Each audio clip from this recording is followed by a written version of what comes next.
So we are here, the Immigrant Boss show, and I'm so pleased, guys. So pleased with who I brought for you guys. I brought Maria Medina as my co-host today. She's from Colombia and she have lived in Spain. Amazing person, expert in networking, and I have Afshin Sajedi. No, Sajedi, right, Afshin? Fine. Spell your name, please, because it's difficult. He is from Iran, guys. For me, it's difficult to speak Iranian, you know? And he is expert in travel, in the travel industry. He knows everything. So if you want to open a business, if you have a business, or if you want to invest into the travel industry, this is the right episode for you because we're going to bring a lot of different tips. It's going to be amazing. If you are an immigrant looking for coming to the USA or even going to any other country. So, great. Afshin, thank you, man, to be here. Pleasure having me. That's great. I feel okay? Great? Relaxed? I am nearly perfect. Maria, thank you for being here. Thank you so much for the opportunity. Thank you. Okay, guys. So in the beginning of the podcast, we try to bring a little bit some news for the immigrants, you know, and something that's coming up a lot right now. And then we're gonna go a little bit deep in Afshin's stories, and because you have a lot of great stuff to share with us today, a lot of travels today. But something that is really concerning people to come to Florida. There's a news that just come up about the new law, about the immigration law. Have you met this? I can bring to you. I had not heard about it. If Okay. you could share with us. Great. Yes, I will share right now. There is this new law that they passed through to immigrants that was proposed by DeSantis. That I think technically, if someone don't have all the legal paper and documentation, you can even not give them a lift or help them in any scenario. And if they have to, and again, I'm speculating a little bit, guys, because I just get some from the news. But also, I think there is something related to whenever they have to go to the hospitals, if they don't have any documentation, the hospital needs to send a message to the immigrant department. What do you think about this, guys? Little polemic, and we try to be a little polemic here. I don't think you were prepared for this, Right? Maria, I was right? not prepared for that. Right? Let's bring politics Maria, into Maria it. What just time is it? 11. It's the right time for it. I mean, Maria just come to share with you networking tips, guys, and I brought this. She's, oh my gosh, what are we doing here? Why came? But tell me, what do you think? And that's a lot of people afraid. Like in the Brazilian community, oh my gosh, in the WhatsApp groups and everybody, what I'm gonna do, because it could potentially be a felony if you give a lift to someone that is not documented. and you don't know. So like you have to check before you provide services. That's the big question, That's the big question. I mean, if you're checking for that, what else will you start checking for next? Right? For sure. What do you think is gonna be the impact? One of the impacts that I'm seeing is like people is getting afraid even to invest because this is related to business, right? Yeah. So if you put a law like this, eventually you can help or don't help. I'm a very good supporter of the right rules and abide to the rules of the immigrant rules, right? I think it's extremely important for you to, if you come to the country, for you to work inside the game laws and rules. You understand?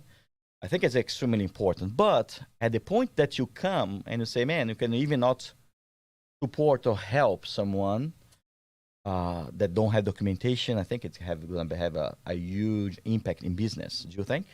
I think it'll impede because it puts restrictions on businesses, right? They have to adhere to additional checks potentially. Will that require additional staffing? Check who's reporting it? When do you report it?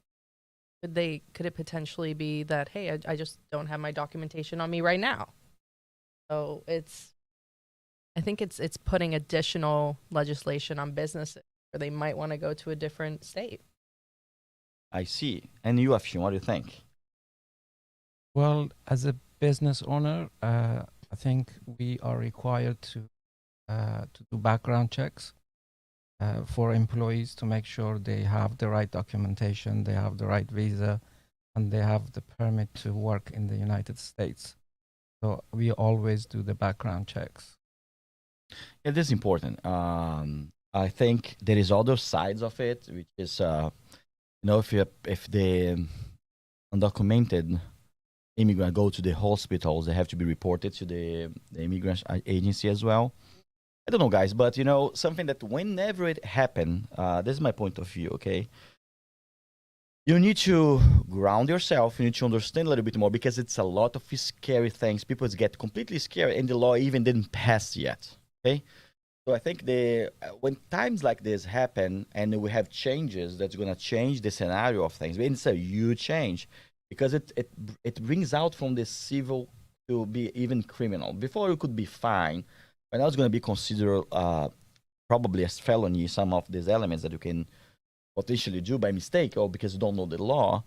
But something that I think is extremely important as an immigrant, if you come here, is like, try to understand as much as you can your legal scenario here, what you can do and what we cannot do, and how can you do to facilitate your life here. And this is something that we all pass through the process, to by the visas, by what is the state laws. For example, in Brazil, we don't have states with so different laws that we have in the United States.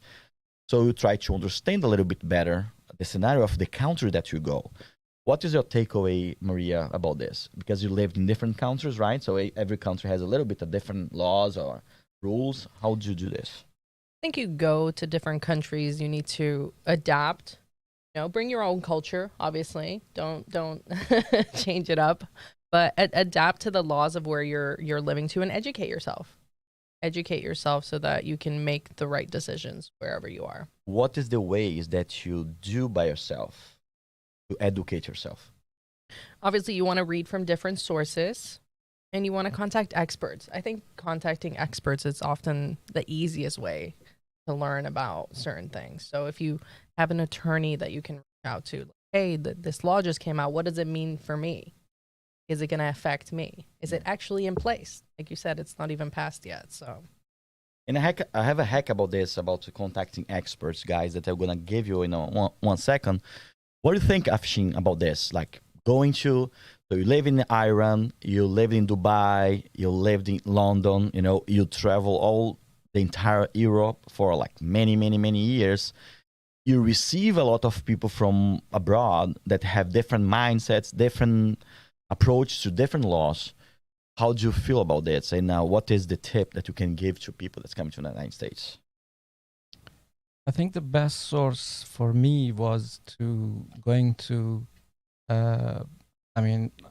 starting from UK. So from UK, I was traveling to many countries. So the best source for me was the UK government website because they supply great and very comprehensive information when you go to a country, what you need to do, what is the law and what is the restrictions, what is the limitation, what you shouldn't do. And I always check that website. I think every country has that kind of website for their population, and people can just check those websites from their countries. That's pretty cool. And something that's very important is this. I don't know if you have the same experience coming to the United States, and if you have the same experience to go into so many different countries, but whenever you go to a country, there's a lot of misleading information as well, right? So go and try to search online, search on YouTube, you go to the WhatsApp groups, Facebook, and then have all this so-called experts that they're not necessarily experts. How to differentiate this, Afshin? What do you think? Well, that's why I said I don't trust any third party's website. Even I am a travel professional for 27 years. I still I check the UK Gov website because they are the trustable source, and I know the information is accurate and is updated, so I trust them. How about you, Maria? I agree. You should go to government websites. There are other third-party websites. Just read about their sources. So make sure that you know who you're reading from and where they're getting their information from. That's pretty cool. Another thing that I think is going to be very valid is like every human being, we're like a little bit biased, right? And right now how can I say this? The search engines, you know, they become very good and be feeding you for the information that you already like, you know. So I think you have to step back a little bit and say, if I search this a little bit differently with a little bit of different vision, you know, how would be the information that I will get? To see things in two different sides, you know, two different ways. What do you think about that? Because I feel that there's something that because people search online and there's some sites. It's so easy to go to the United States. Some sites will say it's so difficult to go to the United States. You know, I think you have to search both of them, right? Yeah, I think you have to educate yourself on both sides, and I often find the incognito feature in Chrome very, very helpful. So it doesn't know what I've searched before, and it truly shows me different results. Guys, this is an amazing tip. Can you explore a little bit more about what is the incognito feature and how it can help you to get a little bit a different approach in terms of the news and information you get? Sure. So when you search on Google, it starts remembering what your searches are, what you stayed on, what you looked at, how long you looked at it. Whereas if you go into incognito mode, it forgets your history and it shows you what other people are looking at. So what has been most clicked on, and it shows you that on the first page. It gives you more of not a partisan display, and it doesn't take your biases into consideration. Yeah. What are the takeaway about this, Afshin? Yeah, I agree with Maria. If you also use Apple products, so you can go to Safari and just open a private browser, and it works the same way as the one Maria said. Yeah, that would be the great way. Back to your question regarding the sources. So I just want to give a second choice, for example, for those countries that they don't have the government website full of information. Yes. So they can just go to the tourism board website, okay, and have access some useful information from their tourism board. Yeah, when he say tourism board, it could be tourism agency that you have some in some countries, or the tourism officer. You know, there is like in the country there are people specialized in general related to their government, right? That can share those information, correct? Sure. It's usually called a tourism association.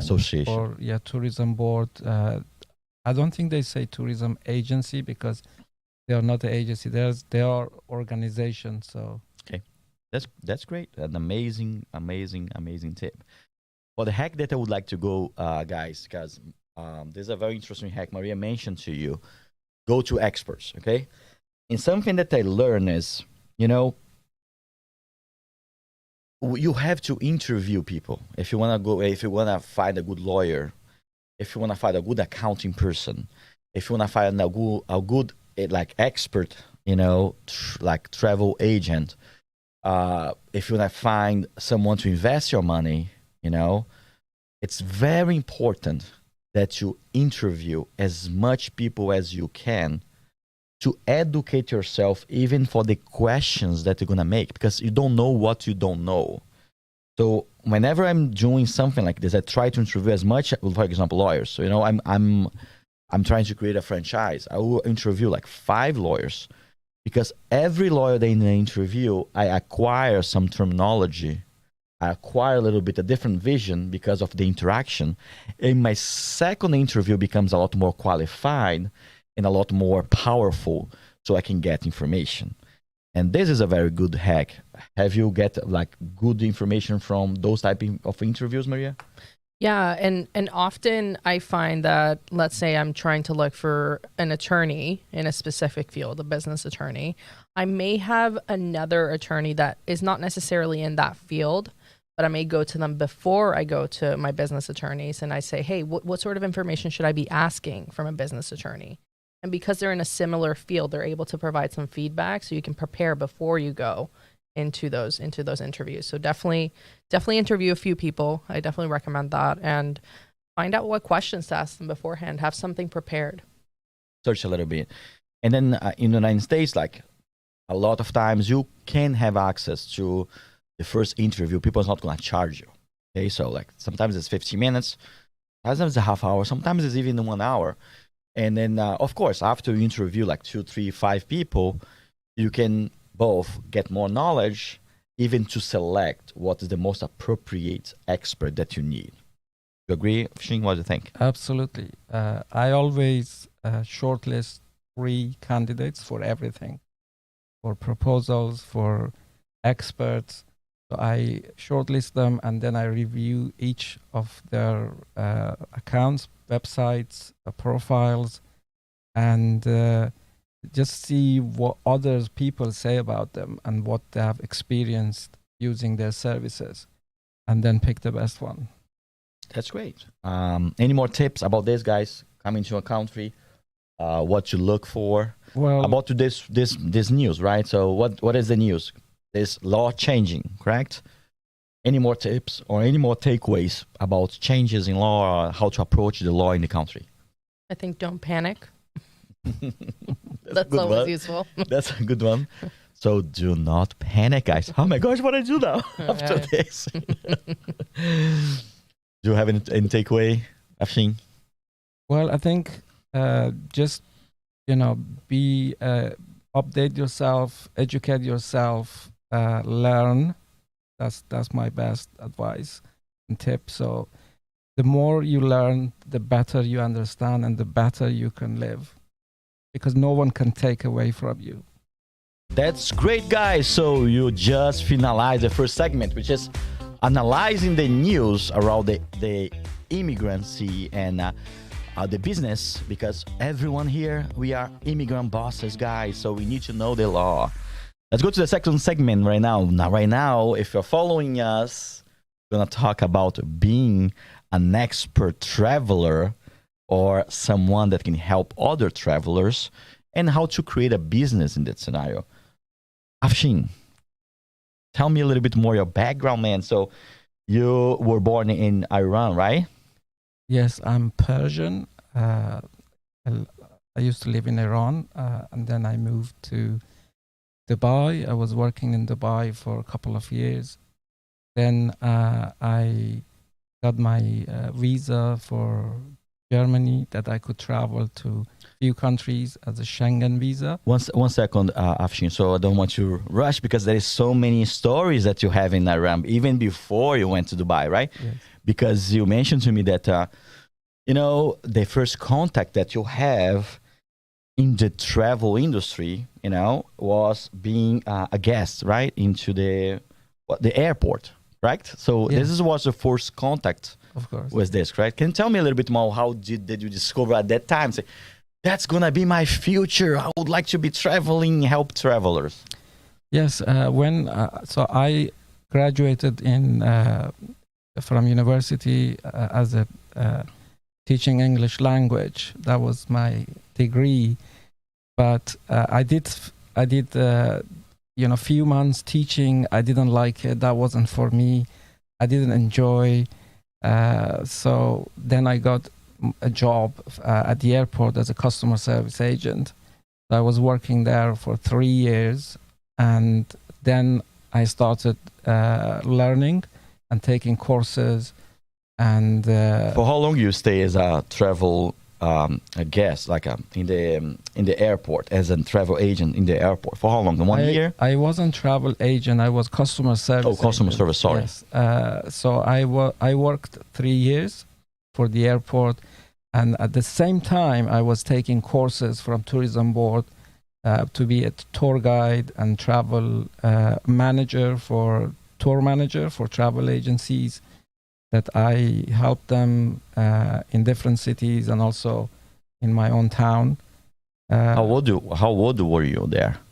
I was 23. 23. Okay. And you, like, when you joined the airport and you start working there, did you already have this epiphany? Ta-da! This is what I would like to do. Do you have anything that happens to you like this?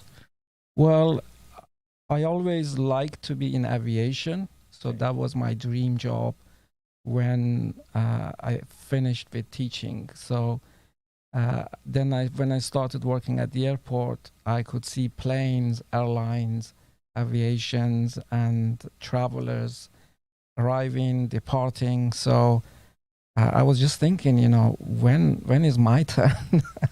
I see them every day.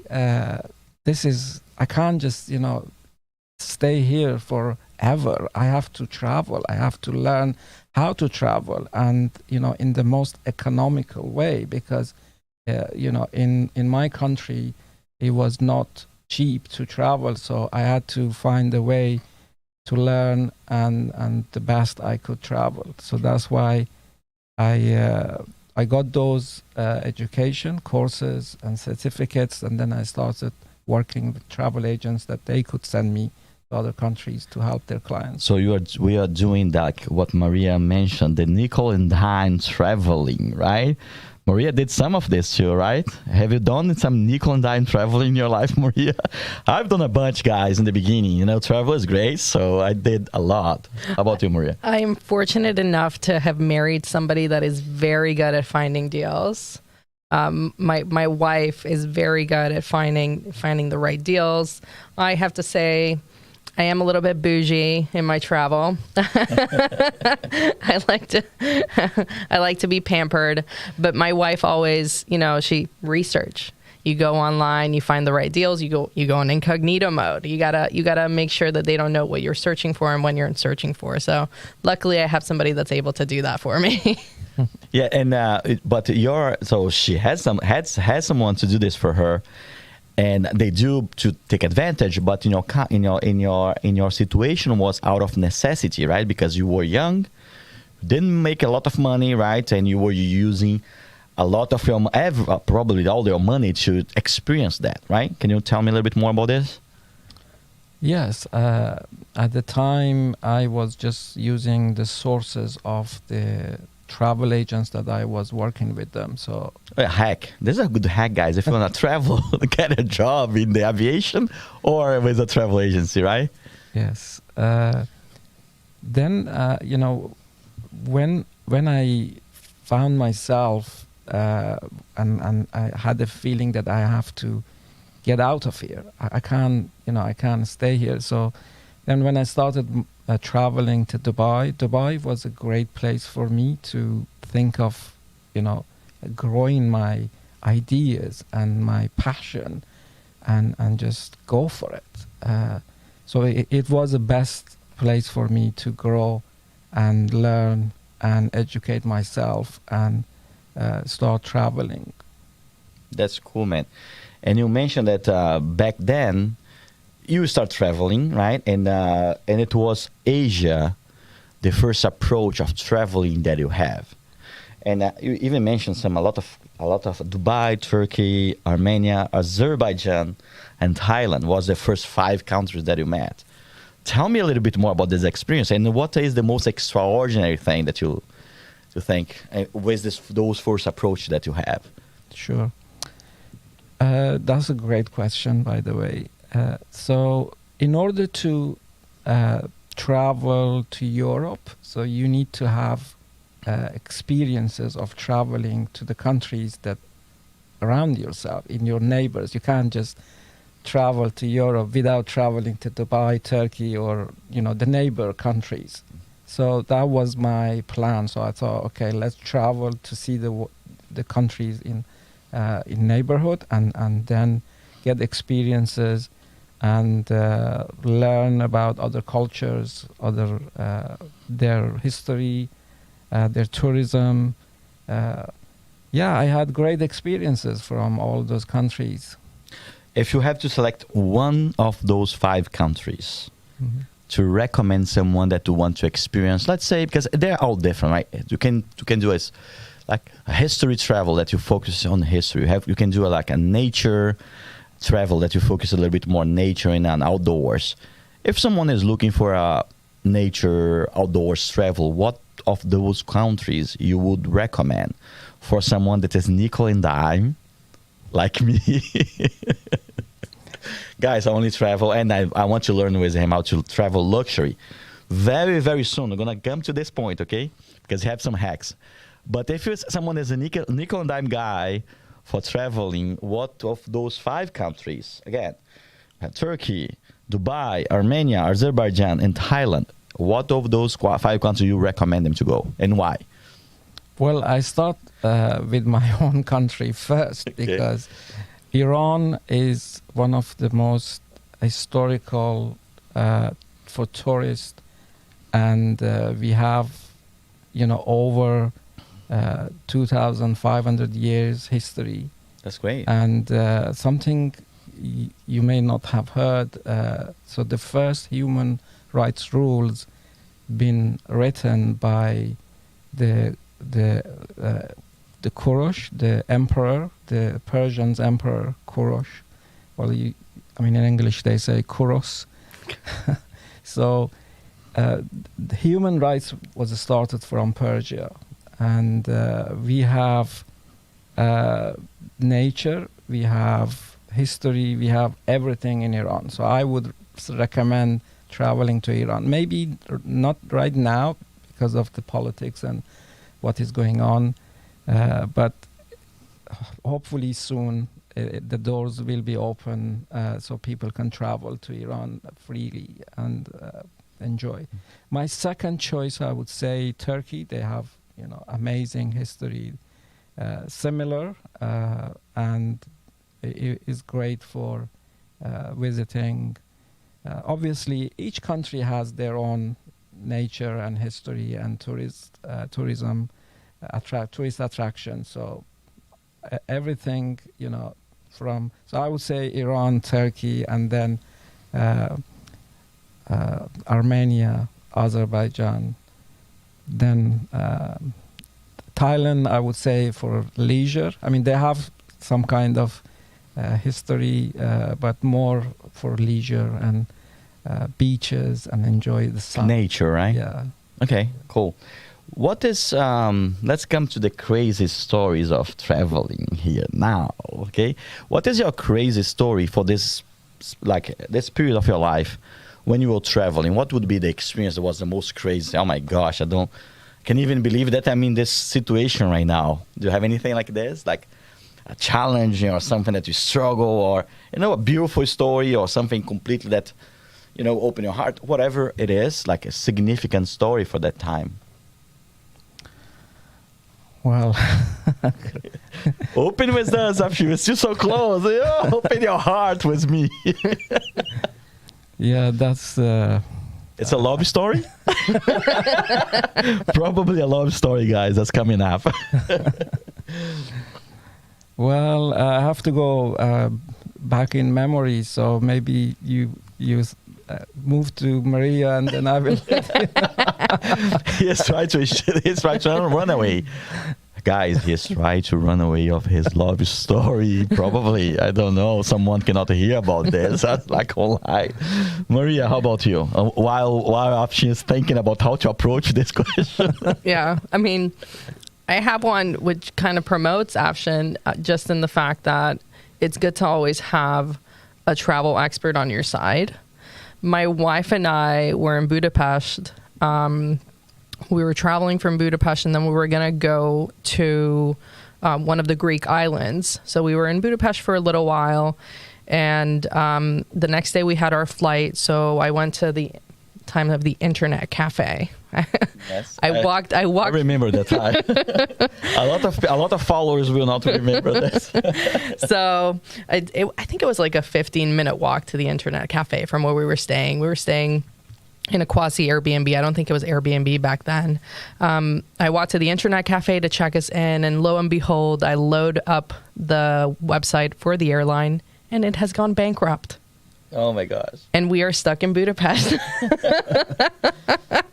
So this is me running back to because I went by myself to check us in because I didn't think there was going to be any issues. And we were stuck. We were stuck in Hungary. We were trying to get to Greece. We ended up having to book a last minute flight to Athens. And then it was crazy. And having somebody that I could have called would have been so useful at that time. But when you're traveling budget, you don't think to hire an expert. And unfortunately, you get stuck in situations like that. We only lost a day ultimately, but the panic that went through me when I saw that the airline, and it was all in Hungarian. I couldn't read I had to call somebody over to tell them, what does this mean? They're like, oh yeah, it's gone bankrupt. That's so crazy, Maria. Afshin, do you got any story to share with us? Yeah, thank you. Now he breathed, guys. David, I'll tell me yoga. Now he was here. You didn't see it. He was breathing to be relaxed. So let's come up with Afshin's story. Thank you for sharing, Maria. Well, she's right, because it's important to use the expert and to make sure you are safe. So I do remember I traveled to Sri Lanka, and I booked a very nice luxury hotel, but I decided to hire a car. And I've been a little bit skeptical and searching and finding the cheapest rent a car because it was expensive. I said, wow, this is great, is a lot lower than the others. So there was a story behind. We arrived at the airport, and I was with my family.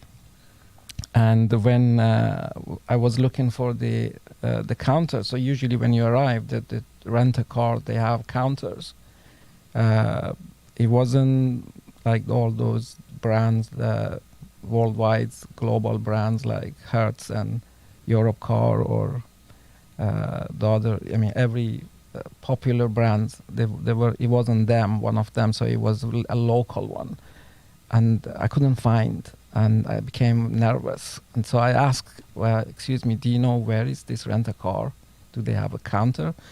And someone said, no, they don't have a counter. So the person was here because our flight delayed a little bit. So you need to call a number. So I called the number, and then someone took the call, and he said, I was there waiting for you, but your flight was delayed, I guess. I said, well, yeah, so if you know our flight was delayed, so why did you leave? So he said, okay, I'm going to come back. And then he came back, and so he came to us and took our luggages, and then we went out, and I saw a very old car, like 20 years ago. And it was very, very embarrassing moment. I wasn't as expert I was now, but I was traveling, so I thought, oh my God, what's going on here? I said, is this the car I have rented? He said, oh no, I'm taking you to our center, and then we will give you a car. I said, well, I've rented a car before. I've never had this kind of experience. So he said, oh, don't worry, everything is fine. It was like very, very hot. And on the way, was traffic jam, was crazy. And no air condition. It seems like my first car here in the United States for 2 years. So in Florida, that I didn't have money. In the middle of traffic. At least it was only for like 1 day. How many days you did? The car broken down. Oh my gosh. And he was, oh my God, I can't describe. My family was very cross. This is the travel, this is the location we are going. What is going on? And I was just couldn't say anything. And then so we got out of the car, and so we tried to find somewhere out of the sun. And he was keep calling numbers and waiting for a recovery or something. I didn't even know he has anything. So he was taking like hours, like 2 hours. Then I said, you know what, that's it, I'm done with you. So I called the hotel and said, can you please send a transfer to pick us up as soon as you can? And they did. It wasn't, short. So it was like a 2 hours drive to their hotel. But they sent a very nice transfer. And I said, I would never, ever go to the cheapest again. That was my experience. So, my story is a little bit spicier than you both guys. but to that, you get what you pay for. Yeah. Exactly. Right? Yes. Right. Yeah, the great hack is try to find, and then there is some ways as well, and probably there is a hack to go travel like with luxury. Is try to find ways that you can, in a comfortable way or in the risk that you can take to still travel, right? So it's extremely important. So let me share with my story. So I lived in France for a while, and then I had this crazy dream with a friend of mine. Let's go to the Légion étrangère. How do you say this in English? It's like the foreign legion from. It's an army. It's an army made by foreigners in France. And we were like, okay, let's go there, blah, blah, blah. And we went. And we were planning to go. And I had like 25 years old, no money. I was a yoga teacher back then, so yoga don't make any money. So I have zero money. I have only the money to buy the flights and 300 euros in my pocket, And I knew that. And I came to my friend and said, man, and he was already planning the travel for another country. He changed, and he arrived before, and he has someone as a friend there, a girl, an older girl that he knew and could support him. And I said, man, I don't have any place to go. I have 300 euros. How am I going to arrive in France? And say, no problem. I have this friend of mine. She can host you for a little while. I say, that is amazing. I have my place. I took my flights. I went there, and when I arrived and I stayed, she were a concierge of a rich family. So she has a kind of a cottage. It was a space inside their house. And I was there, and this girl, I think they got in love with me. I don't know why. One day she showed up with only with the towels and started conversation with me, but I didn't like her, And then we have some arguments and stuff, and she kicked me out of the place. I didn't have any money. I didn't speak French, and I was out of her house. I could find a way, guys, but I'm not going to share with you today. If you want to know more, keep going. Keep following this podcast. Okay, Afshin, back to you, man. Back to you. So you did all those travels, and then you decided to live in Dubai, right? So you work in Dubai for like some years, correct? Yeah, I was working every 3 months because of the visa situation. I didn't have like residence visa. Okay. So you work 3 months, you come back to Iran, and then you come back. Okay. Yeah, doing some business, for example, getting orders for parts. That was also my second job, and taking parts back to Iran. Okay. Yeah, and also working for a tourism company, helping travelers coming to Dubai. As a concierge. As a concierge, right? Yeah. And this was the first experience as a concierge? Yes, it was. Okay, and then it was the time that you start getting the connection with the luxury travel that right now you represent, correct? Well, I learned a lot from Dubai, but Dubai, like 22 years ago, 23 years ago, it wasn't the Dubai you see now. Yeah. Because when you think Dubai is like what is now, like this powerful place, only rich people can go, right? It's amazing that you see how they grown, because at the time, one of the famous road is called Sheikh Zayed Road, and at the time I was there, it was only few towers. One was, I remember the U.S. Embassy was there because I took a client there for an interview, And then there were two hotels called Emirates Towers, and then there was nothing until, like 10 miles. You'd see the Burj Al Arab and the Jumeirah Beach Hotel and Sheraton. That was it. And can you imagine now is huge. In why people back then, why people went to Dubai? Because right now it's a tourism, right? It's because of tourism. They have like crazy stuff that you can do there. But back then it was because of tourism that they went and visit Dubai, or it was more business or other types of travel? It is for business, so they opened the door for businesses. They provided a lot of benefits and tax-free. So that's why one of the reasons the businesses moved and opened branch in Dubai, because of no tax. And then they have decided to create a luxury destination for everyone in the world. And I'm sure their airline, Emirates Airline, been a very positive role for this success, because they have a great airline. That's very interesting. And you see what some actions they have done like 20 years ago led the country to be today, right? Planning is extremely important, and following a strategy as well. What do you think what kind of knowledge or outcome or takeaway we could take from this, Maria, and apply to business? I think it's working with organizations that will support your overall goal, right? So they had Emirates, they supported Emirates, and because of that, they were able to bring in more people. So if you have an ultimate goal, don't think that you have to do everything.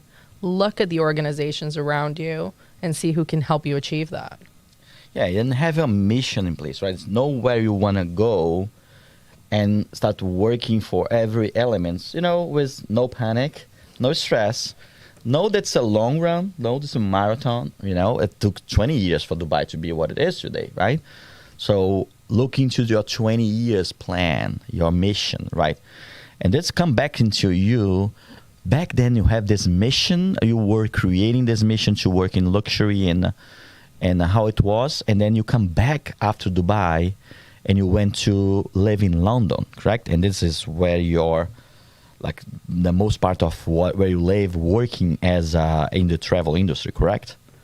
Yes. When I moved to UK, I was working in my own, just working with my contacts in Iran and doing some other business like car dealership, buying and selling cars.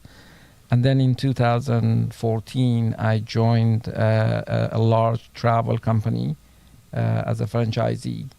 That's where I started building my network and my contacts and my relationships with the hotels. Further down the line, so I had clients, high-end clients, that they were traveling luxury, and I was thinking, oh my God, how much they are paying for this. That's like for years of my profit, and they are spending just for a week. So I found a way to jump into the luxury segment from 2016. Okay. And you got there, but you mentioned to me before in our pre-interview, Augusto, I decided to start helping people in the luxury, but I want to experience that to be a very, very good professional expert and know what they're talking about. And that's what you did, right? Absolutely. So in order to be or presenting a luxury product, you have to experience that product yourself. You can't sell something that you haven't tasted before or yourself. So I decided to travel luxury, and I experienced, but I did it in a smart way. So I was collecting points and miles with hotels, and then same with the airlines, and then I was upgrading my flights to business class to first class. So that's helped me to taste the products, and I could sell them. That's great, guys. We're gonna come back very soon with Afshin, knowing a little bit more about the luxury travel industry. But now, golden nuggets of knowledge for business, and I'm gonna bring in Maria today to talk a little bit about networking, right? So building relationships. She's gonna talk a little bit about more about this. She'll give you some takeaways, what you can apply here in the United States, and of course, with the opinion of Afshin. Awesome. Go ahead, my dear. Thank you so much. And yeah, I wanted to share just a quote. The person that said it escapes me, but it always sticks with me. And it's people do business with people they know, like, trust, and value, right? There are exceptions to the rule where if it is very valuable, you don't have to like or know them. But ultimately, you want to make sure that you are building on that value. And how you do that, when I first came to the US in 2014, I started building relationships with people that would complement my business. So people come to me and they also need other services. So I started building those relationships in order to be a valuable resource to my clients, and they would know that they don't only come to me for that one product or service, they can also count on me to refer them to reputable organizations. And they started coming to me for that value. So when you come and when you're trying to grow your network and grow your business, you need to focus on what Afshin's point said. He built relationships with those hotels. They know him. They know his company. So if any of his clients have an issue, he can reach out to those vendors, to those organizations personally and fix it for you. And it's the same when you're building your own business. You want to make sure that you're building a sustainable network that works for you and works for your clients. That's great. And so in the, like, how do you do, like, day by day? What is... You wake up, okay, and you talk and think about building relationships. What is the actions? Because, we try to bring you real things. The actions, what you do, you set up a time to do networking. How do you create this in actionable ways, Maria? So the first thing you have to do is you have to find whether you're looking to meet clients or you're looking to meet a network. And you figure out where those people are. You have to find the right group and you have to visit the right groups. The next thing that comes to that, so let's say I joined a group, you gotta keep going. You gotta make sure that you attend regularly so that people start to get to know you and like you. Because if they don't get to know you and like you, then they're not gonna build that trust or that value that you're looking for. So when you go, I always tell people, don't sell.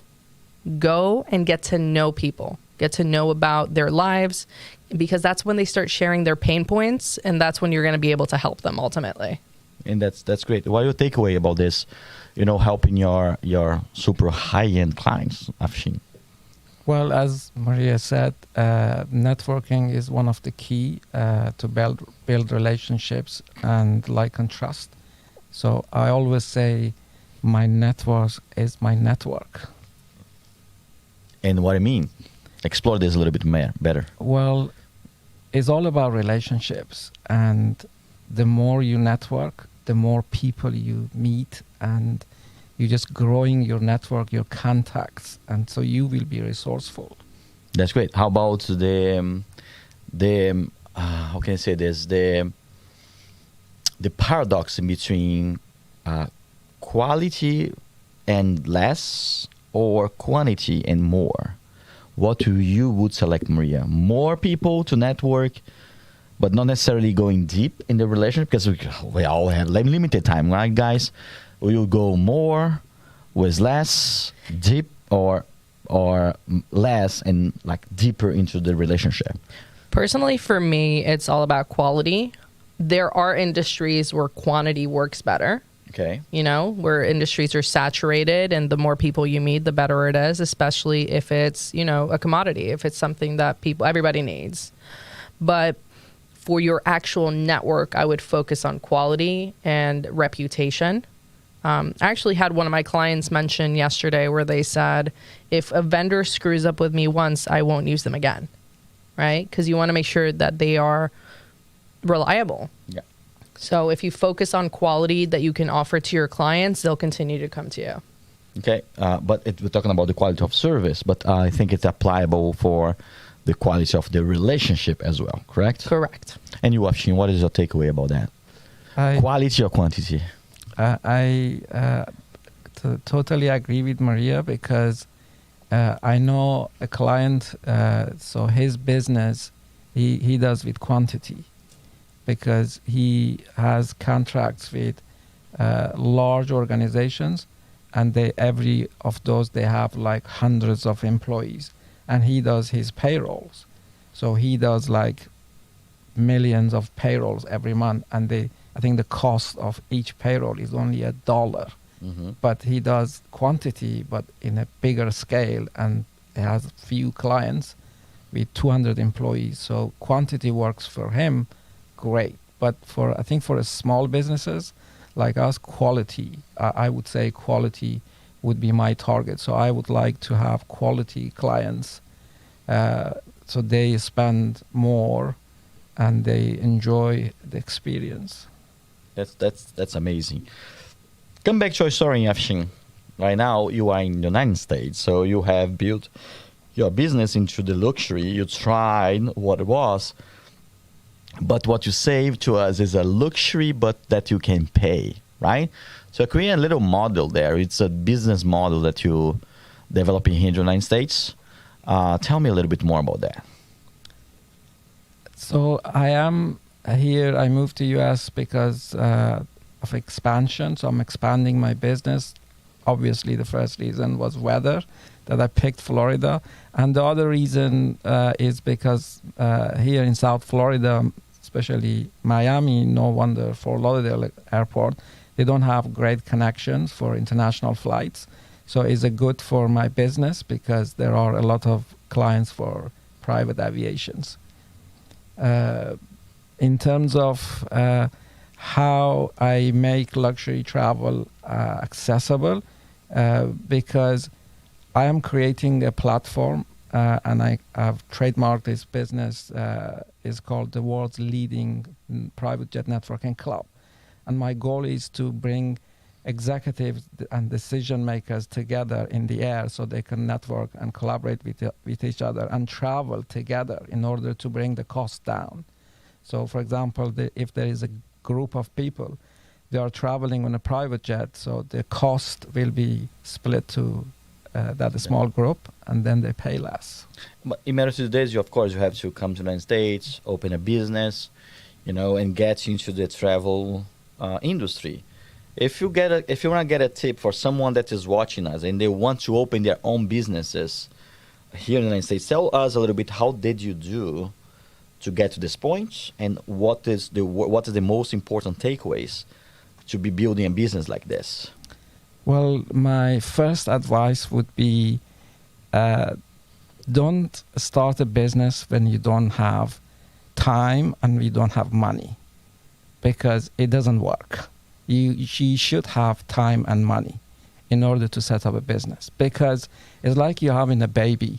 You say, I want to have a baby, but I don't have time, I don't have money, right? So it doesn't work. So you should have time and money. Then if you want to come to Florida to open a travel business, Florida has a regulation that you need to apply for a license. Other states, they don't have, but Florida has. So you need to apply for a traveler license, seller travel license. It's not difficult, so you just need a bond, and then you apply with your bonds, and it takes 2-3 months. Yeah, a bond isn't a type of insurance, right? Yes, it protects your business, and it protects the consumers that they book with you. That's great. So, and guys, of course, there's a lot more work to open a business in the travel industry, but it is very interesting. If someone is starting their lives, and they want to get into the travel industry, you would recommend them to do it? Do you think it's a good business to go in? It is a good business if you know how to market your product and services. and what you are doing now, and what takeaways and advice that you would give to people to market their products. What is your strategies? My strategy would be making a facility to help others to find you, and don't make a facility that you should look for clients. So my strategy and that I am going through is I'm building a funnel, and as soon as the funnel is set up, the clients will find me. Like a lead magnet, what we call a lead magnet, right? So you create a story, you create a marketing that goes around, capture people online or through networking, and people start getting to you, okay? Right? True. So you need to address to few questions in your first ad. So it works like 30 seconds. You start an ad for your campaign, and you quickly address to the pains that who are you, and then what are the pain that you are fixing. So what are you helping here? Because you need to get attention, and that's how you get attention. That you say you can fix the issues, you can help them, and then you can invite them for another educational or webinar, longer, like 5 minutes, and then you explain the process. Then if they're interested and they are a good fit, they can answer a few questions like a questionnaire, and then if again they are interested and they are a good fit, they can schedule a discovery call. And that's very interesting, guys, because there is out there people and funnels and softwares that can help you in terms of marketing to create a funnel. If you don't know, a funnel is you start qualifying people. And you capture the first contact. Some of those guys are going to be qualified for a second level of connection. And then from there, probably going to be a third or a fourth. And you come to the point that you have someone that is really, really interested in doing business with you, which would be the guys that want to split costs into the luxury industry, in your case, correct? Correct. So if they will be set up based on demographic, their preferences, their interest, and those people, they would see that ads when you're running the campaigns. That's good. When you are setting up a campaign into the travel industry, you have an analysis in terms of investment and return of investment as well, Afshin? Well, obviously, for any investment you need to invest wise to make sure there will be return on your investment by considering risk. That's pretty cool. Maria, in terms of funnels, do you like to use it in your business? How do you do this? Yeah, so I'd like to find them in different ways. And like Afshin said, you have to be careful with your marketing dollars because they can disappear quite quickly. So you want to make sure that you are measuring your return on investment, but it's always easier to close a lead that is truly a good fit rather than somebody that is just shopping around.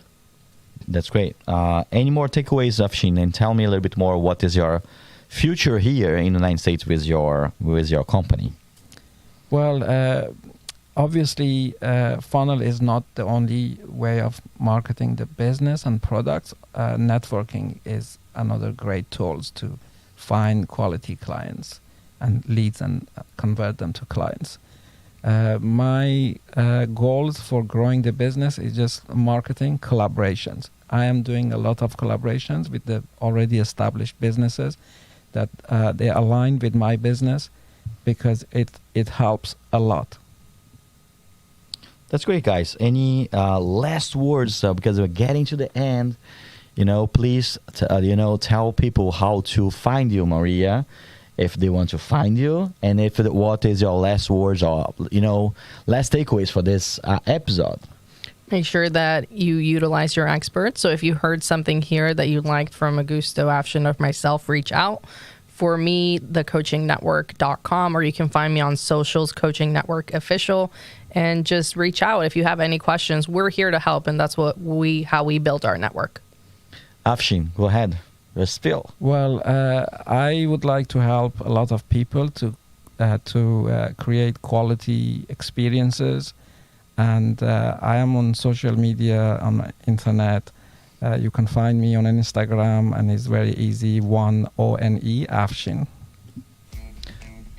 Okay, guys, I'm Augusto Alagia, the captain. I'm here with you, the Immigrant Boss. We have finalized this episode. Again, if you are an immigrant, if you want to be an immigrant, if you want to travel the world, if you want to come to the United States, reach out, follow us. Thumbs up, and please, please share. A big hamsa to you. Have a great day.